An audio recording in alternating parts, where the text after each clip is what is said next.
Hey, Jett, talk about your night and the threes, but also your pass to your brother.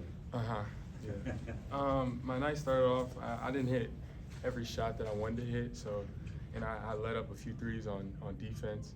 So I kind of got down a little bit, but I just stayed the course. I didn't get too high, didn't get too low.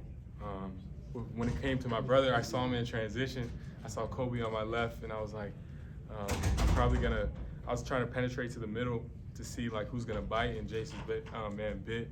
And I threw it to Jason. His feet wasn't really set, so I was like, I don't know if this is gonna go in, but when it went in, we were super happy. We talked about it at halftime too. So. And you've done that your whole life, obviously, but how special was it to do it tonight? It was a great feeling just to see him happy and joyful about it, and like, yo, bro, like that's crazy. Like that was like a Howard to Howard play, and it meant a lot to us. And we're probably gonna look at it back in a few days too, and I'm probably gonna hear about it from my mom when I get home too. So yeah, that's awesome.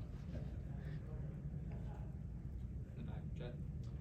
That sequence you had late in the second half, they'd gone 12-0 run. You guys checked back in. I think you went on 8-0 run by yourself, a couple threes, blocked. Just walk me through that. At first, Kobe brought it to my attention that on a certain play they were overhelping on Hunter.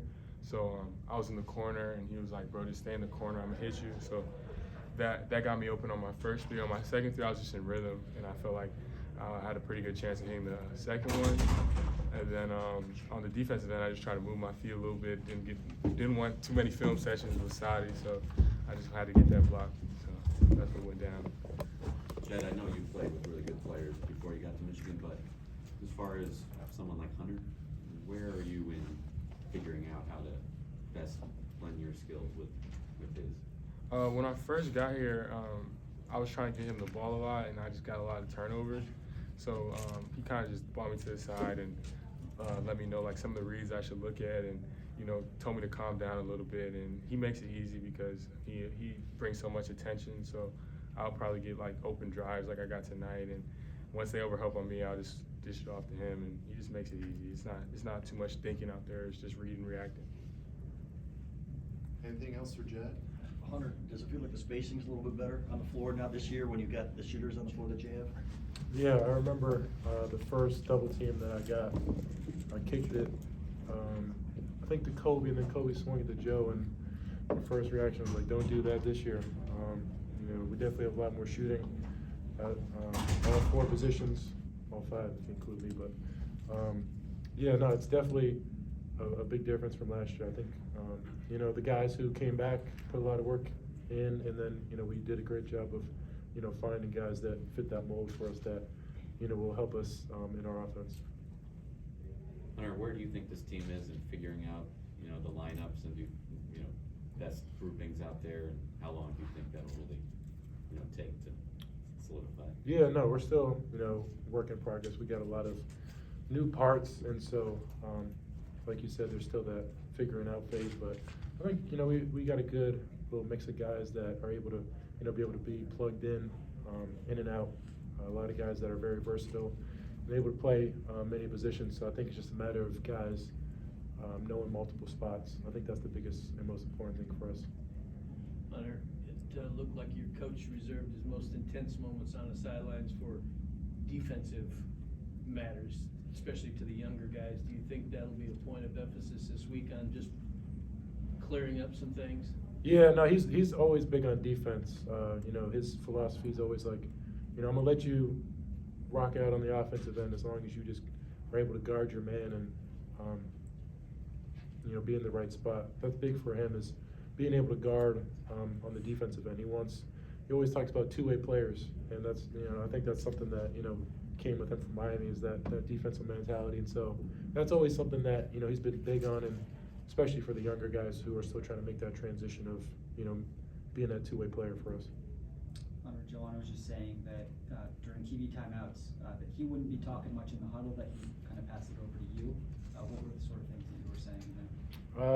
Biggest thing was us, getting matched up in transition. I think that's one thing that we're probably the weakest at, is probably that transition defense. That I think we're buddy running a little bit too much with our man instead of getting back and our philosophy in transition is, you don't have a man.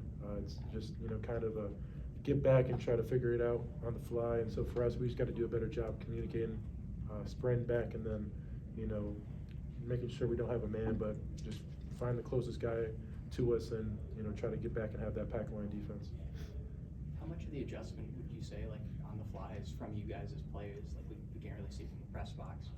Like, how much is it you guys leading it? That's a lot, especially, when the other team misses. It's mostly on the fly, like probably 80% of it's on the fly, between me or the point guard, figuring out, what we see out there and what we think is best. Obviously, coach has, a huge say in it, but he really gives it up to us, leaves it up to us for that transition offense off misses. Do you feel like that leads to a lot of, like, experimentation? You guys can kind of be creative with it, or? He gives us the,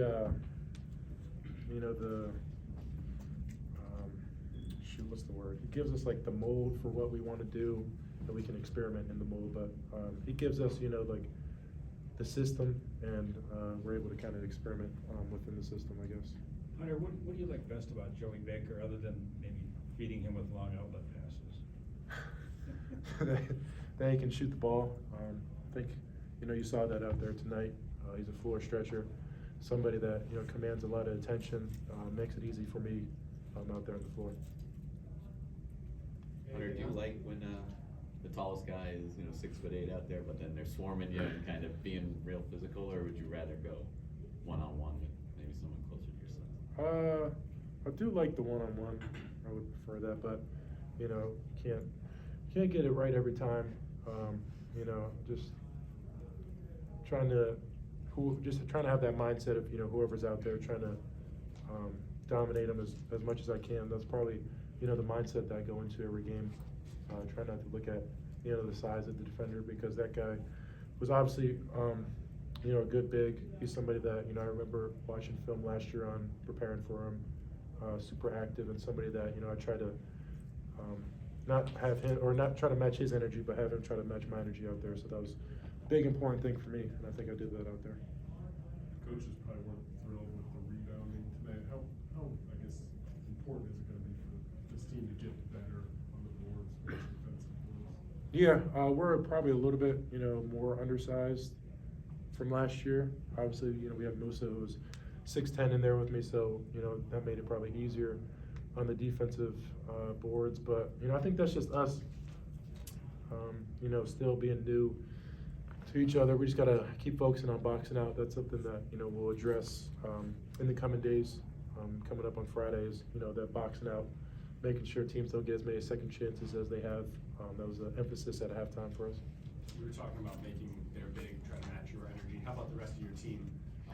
You really set the tone early. I think 8 of the first 11 points. Was that where you, just trying to set the tone for your team, I guess, as this leader?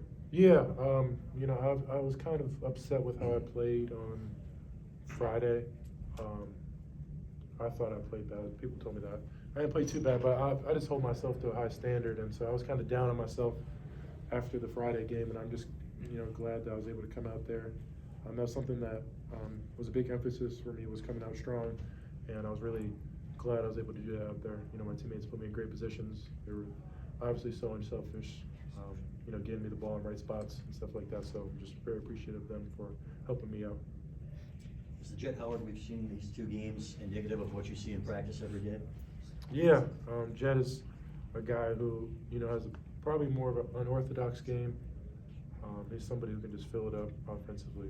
He's a natural scorer and somebody that, knows how to put the ball in the basket. I think that's probably, his biggest strength is just being able to get a bucket when you need it. So I think he's definitely put that out on display so far. When you say unorthodox, what do you mean by that? Just like, he doesn't have like a certain move, I'd say. Like, he's got people call it like a bag. I think he's just got a lot of, like, he's not like a robotic player, I'd say. He's more like just natural, go with the flow, and so talented that, he's able to kind of do, many different things out there. How do you see your role on offense change when Jett gets hot on the floor there? Yeah, I'm not a selfish player by any means, so, Jett's somebody that, you know, I'm really close with, you know, him always coming around the facility for all the years that I've been here. So we definitely have a relationship, but that's with any of my teammates. I mean, if you're hot, you know, we're gonna try to feed you every time, you know, until you get cold, because, you know, I would obviously expect the same thing from me if I'm hot. And so, you know, if Jett's got it going, you know, we're gonna try to find him as much as we can, because, you know, that's gonna benefit us, you know, it's gonna benefit me and benefit the rest of the team, and to win. So definitely try to, if he's hot like that, you know, he scored on a couple straight possessions, and so, you know, we definitely try to make it a priority to get him the ball when he's hot like that. Okay, Hunter? Thank you.